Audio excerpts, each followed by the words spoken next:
Today I want to share a story that settled deep in my heart. It's about a young woman who broke away from the path others forced on her, and in doing so, found a place where memory, flame, and belonging still lived. A story of quiet resilience and a home finally earned. Now let me begin.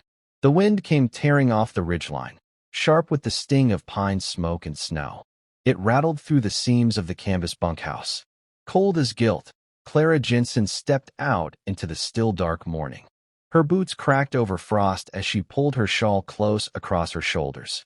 The sky hung the color of a fading bruise, deep violet-edged and sickly yellow, hinting at another day without sun. Iron Hollow Camp clung to the mountainside like a wound. Tents sagged against the wind, two crooked cabins leaned into the slope, and a weather-beaten church tilted like it was praying to stay standing. 30 men, a few women, none with clean hands. Clara had counted. She always counted. Only 18, but her manner belonged to someone twice that age. Life had trained her to step softly, speak little, and never hold a man's gaze longer than necessary. Her survival rested on being both useful and unseen. She cooked. She hauled water. She swept the church tent before Reverend Pike scolded the miners about sin and fire. Her mother had died back in Kansas when Clara was 10. The man who claimed her, Randall Bowers, liked to call himself her stepfather. In truth, he acted more like a debt collector, harsh, always wanting something. That morning, Clara spotted him speaking with Elijah Brandt, the mine foreman. Brandt was tall, shoulders broad, with the kind of look that said the earth itself owed him. His black coat whipped in the wind as he leaned close to Randall, his crooked smile coiling like a snake. Clara ducked behind the cook tent, watching from the corner of her eye. The way Randall wouldn't quite meet Brandt's stare chilled her stomach. Later, while Clara carried firewood, Randall found her. "Put on your gray dress," he muttered, not meeting her eyes. His voice wasn't loud, but that was worse. "Wash your face. Fix your hair. We've got company tonight." She froze. "Who?" His flat gray eyes cut to hers. "Don't ask me that again."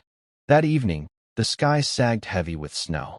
Inside the supply tent, thick with smoke and lamp glow, Elijah Brandt sipped brandy and studied Clara as though she were livestock being weighed for market. "You're a quiet one," he said. "That's good. A man likes quiet when he comes home." Randall said nothing. He hadn't touched the drink poured for him. He just nodded, fingers knotted tight between his knees. "I can give her a roof," Brandt continued. "Food. Protection. And I hear you've got timber rights needs sorting." Randall gave the faintest grunt. For him, that was approval. Clara didn't speak. Her throat had locked shut. The gray dress itched at her neck, the same one her mother had hemmed long ago when life still carried laughter. Later, in the bunkhouse, with the other women asleep, Clara packed what she could in a small bundle.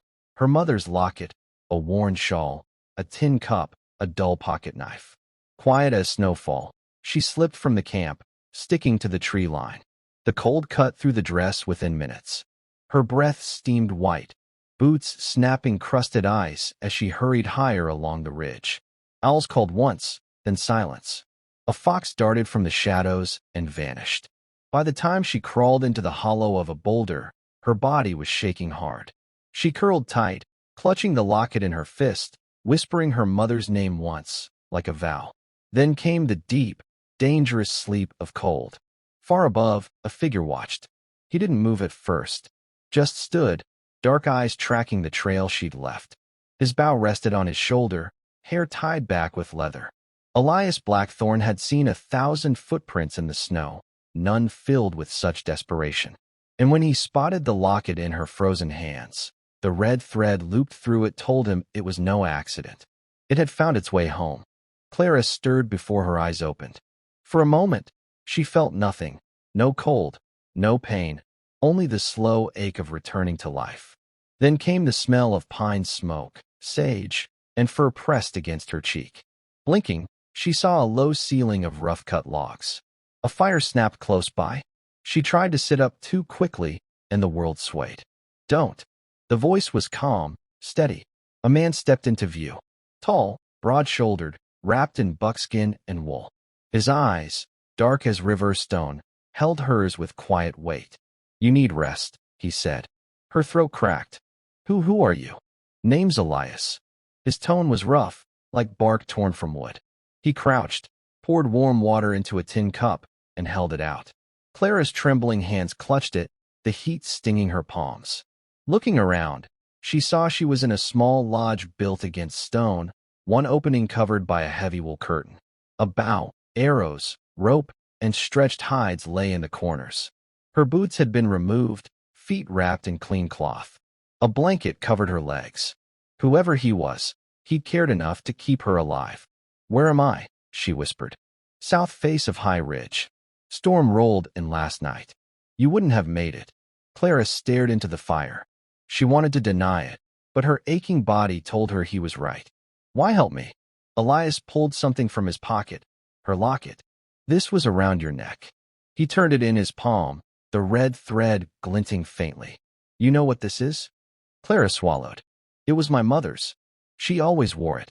Your mother Apache? He asked. She shook her head. Her name was May. She never said. Elias's gaze shifted, memory flickering in his eyes. My grandmother tied threads like this. To remember those taken or lost. The fire cracked sharply between them. Elias stirred a clay pot near the fire, the scent of rabbit and wild herbs filling the air. Clara's stomach growled before she could stop it. You hungry? He asked, glancing over. She nodded. He ladled stew into a wooden bowl and passed it to her. She ate slowly, savoring the warmth. You're not from the camp, she said after a while. No. Do you live here? Alone, he answered simply. Clara tightened the blanket around her. I couldn't stay there. Elias didn't press.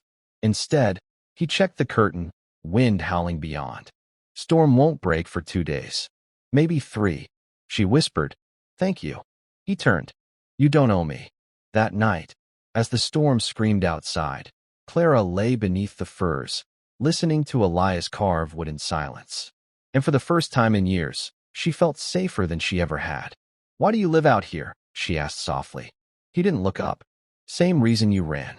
Some places aren't safe for people like us. The fire burned on. When the storm lifted, the world turned bone white and still. Inside, Elias moved without waste, every gesture deliberate, soundless. Clara began to see his silence not as emptiness, but as a kind of language. Don't you get lonely? She asked over breakfast of venison and bitter pine tea. He only added wood to the fire. That was answer enough. Later, he showed her the hot spring nestled between fir trees, steam curling above its surface. My mother brought me here, he said. She said water remembers. Remembers what? Clara asked. Whatever isn't spoken. Back at the shelter, he taught her to prepare rabbit meat, twist sinew, and name healing roots. She repeated them, wanting to remember. That evening, she helped stir the stew, humming softly, an old tune her mother once sang. Elias froze. Where did you learn that? She used to hum it. Said it was old things. His gaze turned far away. My aunt sang the same song. Clara's breath caught. That night, Clara studied her locket again, the red thread looped inside. She asked Elias why he trusted her. I don't, he said after a long pause.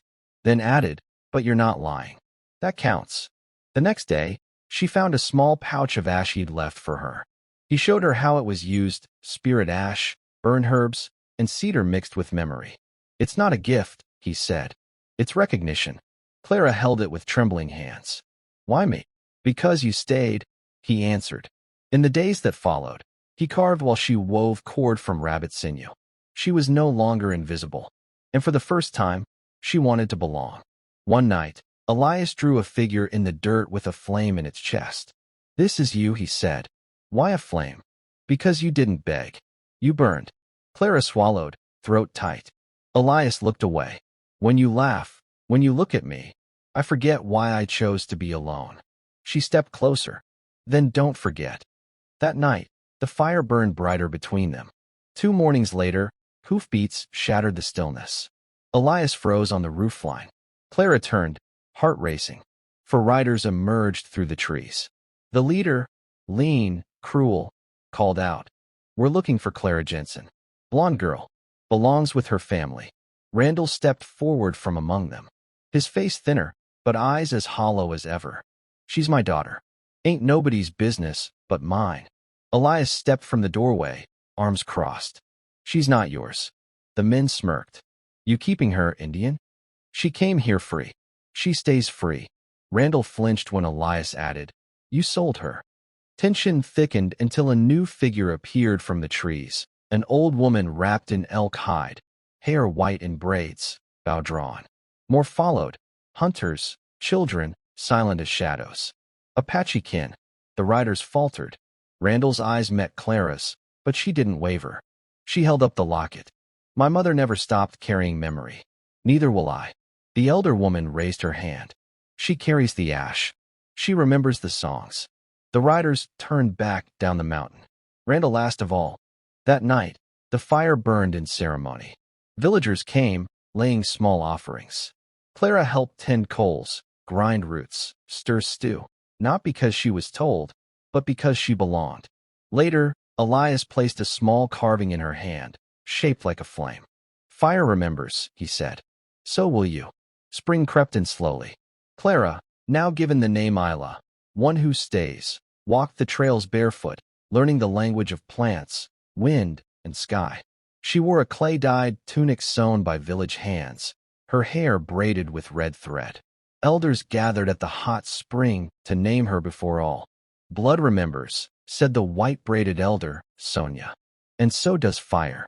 She draped a shawl over Isla's shoulders, embroidered with a flame at its center. Reed came to her afterward, offering a bracelet carved from bone and turquoise. This is you, he said simply. I was afraid, she whispered. We all were, he replied. But you stayed. They stood beneath the stars. You are where the fire begins again, he said. And you, she answered softly, are where I found home. For the first time, when he kissed her, it wasn't rescue. It was recognition. And the ridge had waited for her.